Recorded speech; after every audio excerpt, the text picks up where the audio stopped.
Mesdames, Messieurs, bonsoir et bienvenue à cette nouvelle édition de Direct. Aujourd'hui, nous allons consacrer notre émission essentiellement à la visite en Égypte du roi Salman d'Arabie Saoudite, une visite de 5 jours, une visite qualifiée d'importante et historique par l'Égypte autant que par l'Arabie Saoudite.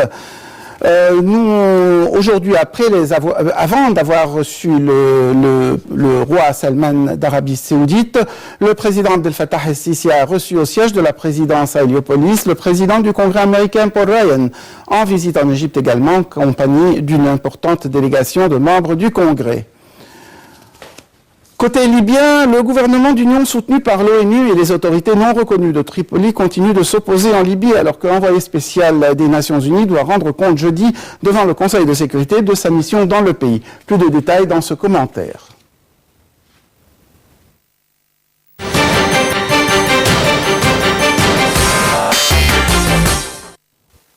Une semaine après son arrivée surprise à Tripoli, le Premier ministre désigné du gouvernement d'union, Fayez al-Sarraj, semblait avoir engrangé un nouveau succès avec le ralliement des autorités parallèles de Tripoli, un pas important en vue de sortir le pays du chaos. Mais le chef du gouvernement tripolitain, Khalifa Rouil, a annoncé mercredi qu'il refusait de partir dans un communiqué qu'il a lui-même signé et publié sur le site de son gouvernement.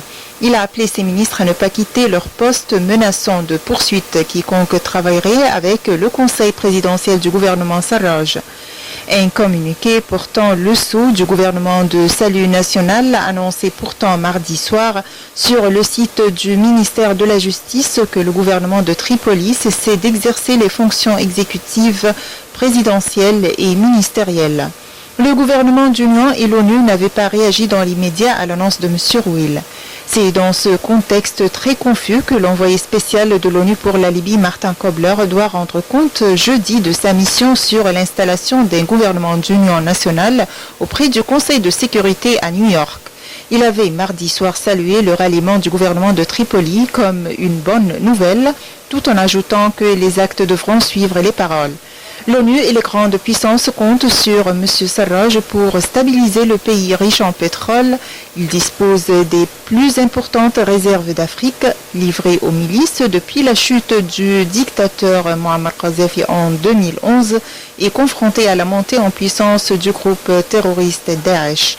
Plombé par les divisions, le gouvernement Rouil expliquait mardi soir qu'il cédait le pouvoir pour mettre fin à l'effusion de sang et éviter la partition du pays.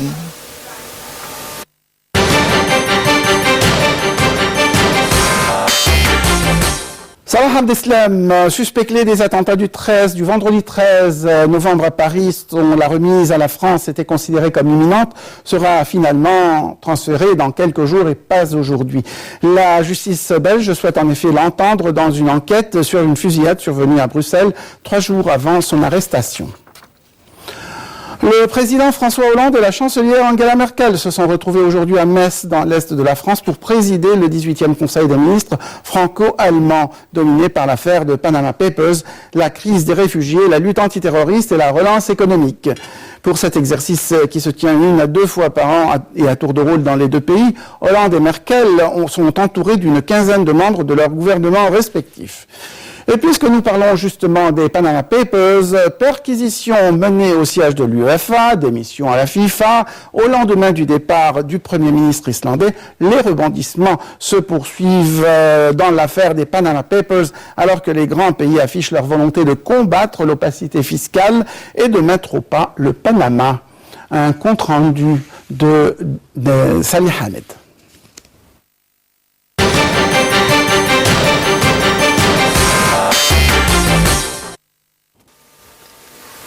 Au milieu du déballage des pratiques financières de tout un éventail de dirigeants, entrepreneurs sportifs, banques criminelles, dont peut être des barons de la drogue qui utilisent les services du cabinet d'avocats panaméen Mossack Fonseca pour créer des sociétés offshore, la justice mène l'enquête. En Suisse, la police fédérale a perquisitionné le siège de l'Union des associations européennes de football à Nyon pour obtenir les contrats concernant l'attribution des droits TV en Équateur à la société Cross Trading, citée dans ce vaste scandale de placement dans des paradis fiscaux révélé dimanche. Et le nom du nouveau président de la FIFA, Gianni Infantino, apparaît aussi.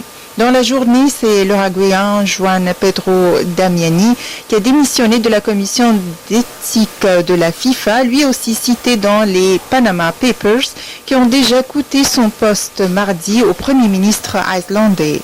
Ces révélations ont fait souffler un vent de transparence, d'autant que les États-Unis, première économie mondiale, sont en train de combattre de leur côté l'optimisation fiscale des entreprises, au point qu'une méga fusion à 160 milliards de dollars dans le secteur pharmaceutique a été abandonnée mercredi.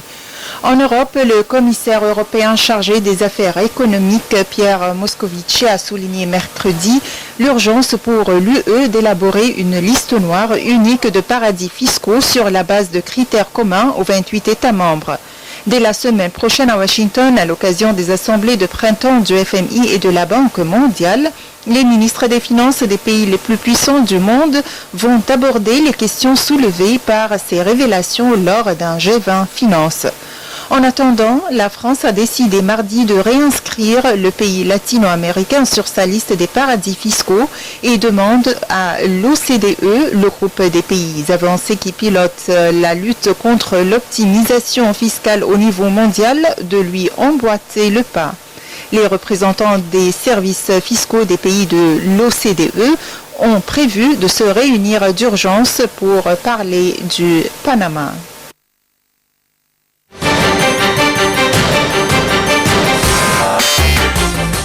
Je vous le disais au tout début de cette émission, mesdames, messieurs, l'Égypte accueille aujourd'hui et pour 5 jours le roi d'Arabie Saoudite, Salman Ibn Abdelaziz. Il s'agit de sa première visite en Égypte. L'Égypte l'a accueilli avec bras ouverts. En effet, les relations entre le Caire et Riyad ne datent pas d'hier. Nous allons une visite importante aussi qui consolide l'alliance stratégique entre les deux pays. Nous allons tout à l'heure, après ce compte-rendu de Salih Hamed, examiner la situation avec notre invité d'aujourd'hui. Je vous laisse en tout cas à présent avec Salih Hamed et son compte-rendu.